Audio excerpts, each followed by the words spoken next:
حضرت سیدنا محمد بن معاویہ رحمۃ اللہ فرماتے ہیں، ہمیں ہمارے شیخ نے بتایا، ایک مرتبہ حضرت یونس علیہ السلام اور حضرت جبرائیل امین علیہ السلام کی آپس میں ملاقات ہوئی۔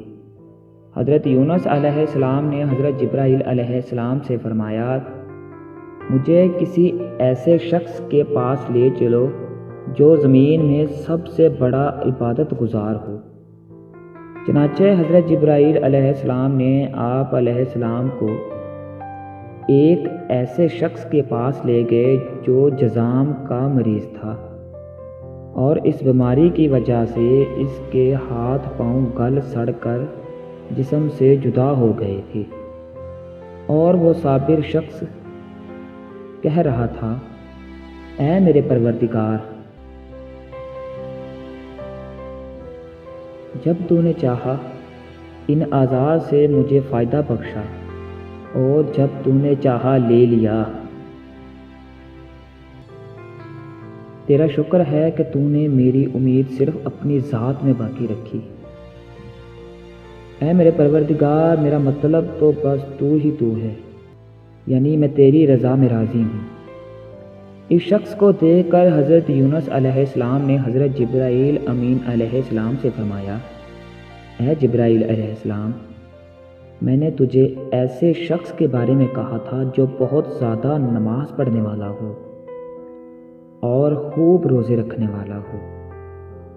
یہ سن کر جبرائیل علیہ السلام نے کہا، ان مصیبتوں کے نازل ہونے سے پہلے یہ خوب روزے رکھتا اور خوب نمازیں پڑھتا تھا، اور اب مجھے حکم دیا گیا ہے کہ میں اس کی آنکھیں بھی لے لوں۔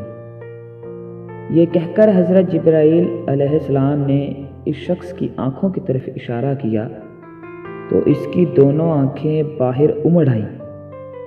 عابد پھر وہی الفاظ دہرانے لگا، اے میرے مالک حقیقی، تو نے چاہا مجھے ان آنکھوں سے فائدہ بخشا، اور جب چاہا لے لیا، اور اپنی ذات میں میری محبت کو باقی رکھا۔ اے میرے مولا، تیرا شکر ہے، میرا مطلب تو بس تو ہی تو ہے۔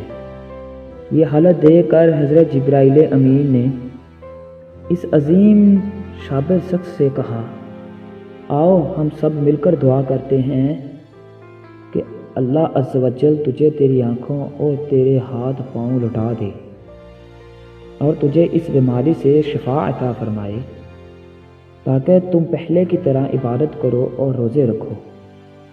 وہ شخص کہنے لگا، میں اس بات کو پسند نہیں کرتا۔ حضرت جبرائیل علیہ السلام نے فرمایا، آخر کیوں تم اس بات کو پسند نہیں کرتے؟ وہ عابد بولا، اگر میرے رب عز و جل کی رضا اسی میں ہے کہ میں بیمار رہوں تو پھر مجھے تندرستی اور صحت نہیں چاہیے۔ میں تو اپنے رب عز و جل کی رضا پر راضی ہوں، وہ مجھے جس حال میں رکھے میں اسی میں راضی ہوں۔ اس عابد کی گفتگو سن کر حضرت یونس علیہ السلام نے فرمایا، اے جبرائیل امین علیہ السلام، واقعی میں نے آج تک اس سے بڑھ کر کوئی عبادت گزار نہیں دیکھا۔ حضرت جبرائیل امین علیہ السلام نے کہا، یہ ایسا عظیم راستہ ہے کہ رضائے الہی کے حصول کے لیے اس سے افضل اور کوئی راستہ نہیں۔